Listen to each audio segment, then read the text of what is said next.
জবাব যদি বিএনপি শুধু থুতু ফেলে, সেই থুতুর মধ্যে তোমার খুঁজে পাওয়া যাবে। কিন্তু আবালের মতো কথা বললে পরে তোমাদের সম্বন্ধে মানুষের ধারণাটা কোথায় যাচ্ছে একটু ভেবে চিনতে দেয়।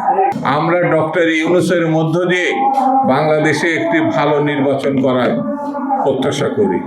বিএনপি কি দেখছো? বিএনপি যখন রাজনীতি শুরু করছে, বাংলাদেশের কৃষকের, শ্রমিকের, মেহনতি মানুষের উন্নয়নের নেতৃত্ব দিয়েছে শহীদ জিয়া রহমান। কইছিলা বাবা, কথা বলার আগে একটু চিন্তা করবা, কথা বলার আগে একটু ভাববা। আমরা ভেবেছিলাম তোমরা জাতীয় রাজনীতিতে এসে একটা কিছু হবা, কিন্তু আবালের মতো কথা বললে পরে তোমাদের সম্বন্ধে মানুষের ধারণাটা কোথায় যাচ্ছে একটু ভেবে চিনতে দেয়। বিএনপি একমাত্র দল যেই দলের নেতৃত্ব দিয়েছে আপসীন নেত্রী, যার মৃত্যু হতে পারত 6 বছরের জেলের মধ্যে।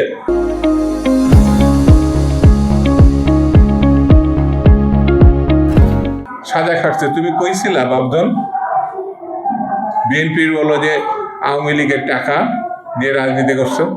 যদি বিএনপির লোকরা প্রস্তাব করে একমাত্র, তাহলে প্রস্তাবের তোরে ভেসে বঙ্গোপসাগরে গিয়ে পড়বো। সবকিছুর একটা সীমা থাকতে হবে। এমন কোনো কথা বলবো না যে কথার দায়িত্ব নিতে পারবো না। বিএনপি সম্বন্ধে যে অভিযোগ করছো, সেই অভিযোগের জবাব যদি বিএনপি শুধু থুতু ফেলে, সেই থুতুর মধ্যে তোমার খুঁজে পাওয়া যাবে না। সেই জন্য আমি বলবো, হিসাব করে কথা বলা, হিসাব করে চলা, আর গণতান্ত্রিক রীতিনীতি মানা। এটি যদি ব্যর্থ হও, তাহলে ফ্যাসিস্টদের তুমি একজন হিসাবে নিজেকে চিহ্নিত করো। এই ধরনের প্রতিহিংসামূলক দৃষ্টিভঙ্গি নিয়ে রাজনীতি করা ঠিক হবে না। সেই জন্যই বন্ধুরা, আমি বেশি সময় আপনাদের নেব না, শুধু এতটুকু বলি, দেশ যেদিকে যাচ্ছে সেখানে সন্দেহ বিশ্বাস বাড়ছে। সেখানে সরকারের প্রতি মানুষের যে সমর্থন, আশা ছিল, বিশ্বাস ছিল, সেই সমর্থন, বিশ্বাস, আশা আস্তে আস্তে টুটে যাচ্ছে। এই জিনিসটি এই সরকারকে বুঝতে হবে। আমরা ডক্টর ইউনূসের মধ্য দিয়ে বাংলাদেশে একটি ভালো নির্বাচন করার প্রত্যাশা করি, কিন্তু ডক্টর ইউনূস যদি ফেল করেন, তাহলে পরে স্বাভাবিক কারণে কেয়ারটেকার সরকার যেটি সংবিধানে আগে ছিল সেটা ফিরিয়ে আনতে হবে।